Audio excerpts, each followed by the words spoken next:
बहू, कहीं बाहर जा रही हो? अकेली जा रही हो या किसी के साथ जा रही हो? शकुंतला जी अपनी बहू प्रिया से पूछती है। प्रिया झल्लाते हुए बोली, टोक दिया ना फिर। एक बात बताइए, आपको मुझसे कोई प्रॉब्लम है क्या? जब भी मैं या आपका बेटा संजीव घर से निकलते हैं आप टोक देती है। हाँ, मैं कहीं जा रही हूँ तो आपको भी चलना है, पर आपके जैसी बूढ़ी और फालतू औरत को कौन साथ में ले जाएगा?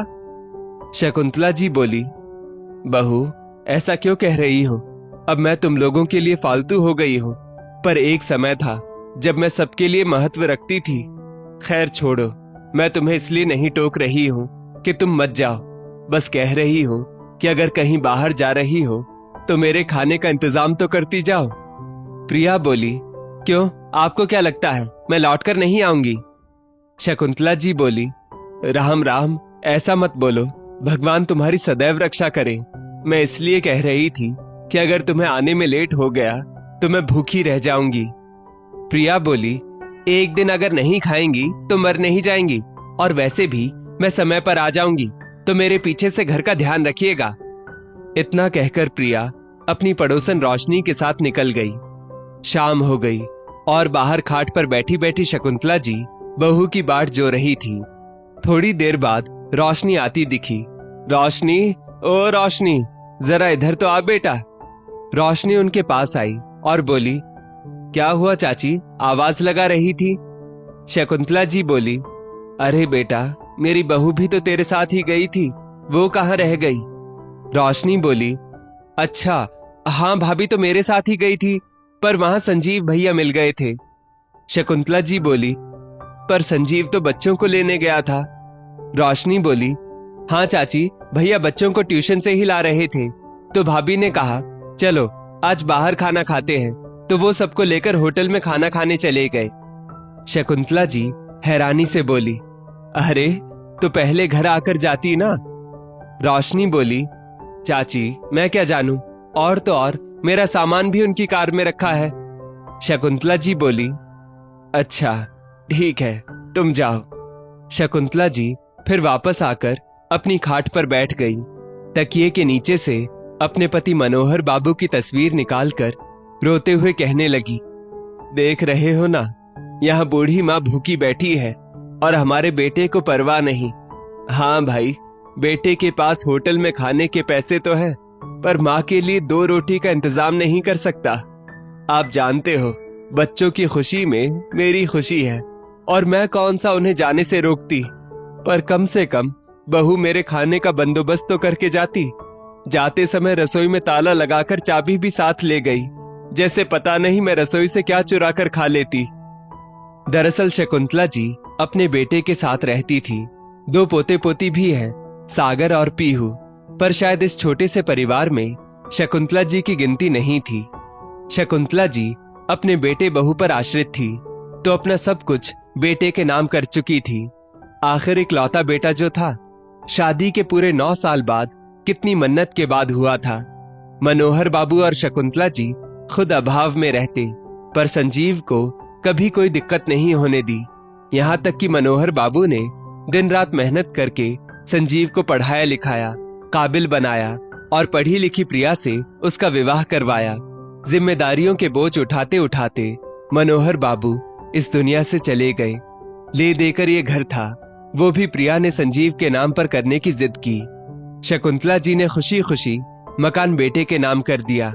जैसे ही घर पति के नाम पर हुआ, प्रिया का व्यवहार उनके प्रति बदलने लगा।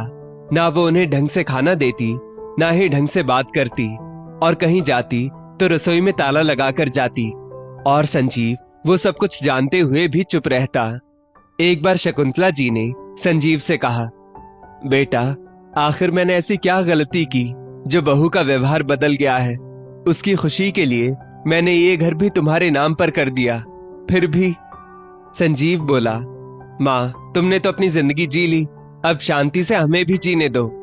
बेटे की बात सुनकर शकुंतला जी खामोश हो गई। अब जो रूखी सूखी मिलती, उसी में अपनी जिंदगी बिता रही थी। अचानक रोशनी की आवाज पर शकुंतला जी पुरानी यादों से बाहर आई। चाची, लो चाय पी लो। चाय का कप हाथ में लेते हुए शकुंतला जी ने झिझकते हुए कहा, बेटा, तुझे परेशानी ना हो तो एक बात कहूं? वो बोली, हाँ हाँ बोलो चाची, क्या बात है? शकुंतला जी बोली, बिटिया वो अगर तेरे घर में 1-2 रोटी रखी हो तो वो भी दे दे, चाय के साथ ही खा लूंगी। पता नहीं वो लोग कब आएंगे। उनकी बात सुनकर रोशनी एक पल को चुप हो गई, फिर बोली, हाँ है ना, अभी लेकर आती हूँ। कहकर वो घर गई और फटाफट 2 रोटी सेंक कर सब्जी के साथ उनके लिए ले आई। शकुंतला जी ललचाई नजरों से खाने को देखते हुए बोली, ले आई बेटा? अरे गरम रोटी नहीं, ठंडी रोटी ही दे देती, मैं तो चाय के साथ खा लेती। रोशनी बोली, अरे नहीं चाची, कोई बात नहीं, आप खा लो, और चाहिए हो तो बोलना। शकुंतला जी ने रोशनी को ढेरों आशीर्वाद दिए और रोटी खाने लगी। खाना खा लेने के बाद वो घर चली गई और शकुंतला जी वापस खाट पर लेटकर आराम करने लगी। रात को 11 बजे बेटा परिवार के साथ आया। आज तो बहुत थक गया और नींद बहुत आ रही है। प्रिया बोली, सही में अब तो मेरे बस की भी नहीं है, कोई काम करूं। बच्चों तुम लोग जाकर सो जाओ, तब तक मैं ये सामान कमरे में रख देती हूँ, फिर हम भी सोएंगे। अचानक संजीव बोला, अरे माँ को कुछ खाने को दिया कि नहीं? माँ का नाम सुनते ही रोशनी मुंह बनाकर बोली, हाँ हाँ देती हूँ, ये भी एक आफत ही है, पता नहीं भगवान कब इनसे छुटकारा देगा। बड़बड़ाते हुए उसने रसोई का ताला खोला और अंदर से एक कटोरी में दूध और 4 ब्रेड लाकर शकुंतला जी के सामने रखते हुए बोली, मेरी हिम्मत नहीं है खाना बनाने की, तो आज आप यही खाकर पेट भर लीजिए। शकुंतला जी आराम से बोली, बहू मैंने खाना खा लिया है। वो बोली, देखिए अभी मुझे कोई बकवास नहीं सुननी, मैं बहुत ज्यादा थक चुकी हूँ, इसलिए मैं कुछ बना नहीं सकती, तो जो दे रही हूँ खा लीजिए, और मैं जा रही हूँ सोने के लिए। उनकी बात सुने बगैर ही वो जाकर सो गई। शकुंतला जी ने दूध की कटोरी और ब्रेड एक तरफ कर दी और अपनी खाट पर लेट गई। सुबह प्रिया जोर से चिल्लाई, पता है दूध और ब्रेड कहां से आता है? संजीव कमरे से भागता हुआ आया और बोला, क्या हुआ, चिल्ला क्यों रही हो? प्रिया बोली, देखो तुम्हारी माँ की बर्बादी, पूछो इनसे दूध ब्रेड क्यों नहीं खाया इन्होंने। अब क्या रात को इनको पकवान बना कर देती? खाना नहीं था तो मना कर देती, पर खाने की बर्बादी क्यों की? संजीव बोला, माँ पैसा नहीं लगता क्या इन सब चीजों का जो खाना बर्बाद करती रहती हो? शकुंतला जी बोली, बेटा मैंने खाना खा लिया था। प्रिया बोली, खा लिया था, पर कहां से खा लिया था, कहां से चुराया? शकुंतला जी बोली, नहीं नहीं बहू, मैंने कुछ चोरी नहीं की, वो रोशनी है ना, वो मुझे खाना दे गई थी। प्रिया बोली, लो सुन लो अपनी माँ की हरकतें, अब पड़ोसियों से भीख मांगती फिर रही है, सबको तो ये लगता होगा कि हम खाने के लिए कुछ नहीं देते इन्हें। संजीव बोला, माँ आपको शर्म नहीं आती, आप हमारे साथ रहकर हमारी जग हंसाई करती फिर रही है। शकुंतला जी नम आंखों से बोली, नहीं नहीं बेटा, मैं ऐसा कुछ नहीं कर रही हूँ, मैंने किसी से कुछ नहीं कहा। प्रिया आग में घी डालते हुए बोली, और रखो अपनी माँ को अपने साथ, एक तो उनको साथ में रखा, ऊपर से अपना ही तमाशा करवा रहे हो। किसी वृद्ध आश्रम में पड़ी होती तब समझ में आता इनको। संजीव बोला, क्यों माँ, छोड़ा है तुम्हें वृद्ध आश्रम? जानती हो दोनों टाइम रूखी रोटी देते हैं वहां, वो भी एक टाइम पतली दाल के साथ और दूसरे टाइम सूखी सब्जी के साथ। शकुंतला जी उत्सुकता से बोली, अच्छा बेटा, वहां रोटी तो टाइम से देते हैं ना? संजीव बोला, क्या क्या कहा आपने? शकुंतला जी बोली, और नहीं तो क्या, कम से कम वहां 2 वक्त की चैन और सुकून की रोटी तो मिलती होगी। वहां तुम लोगों की तरह ताने मारने वाला तो कोई नहीं होगा ना मुझे।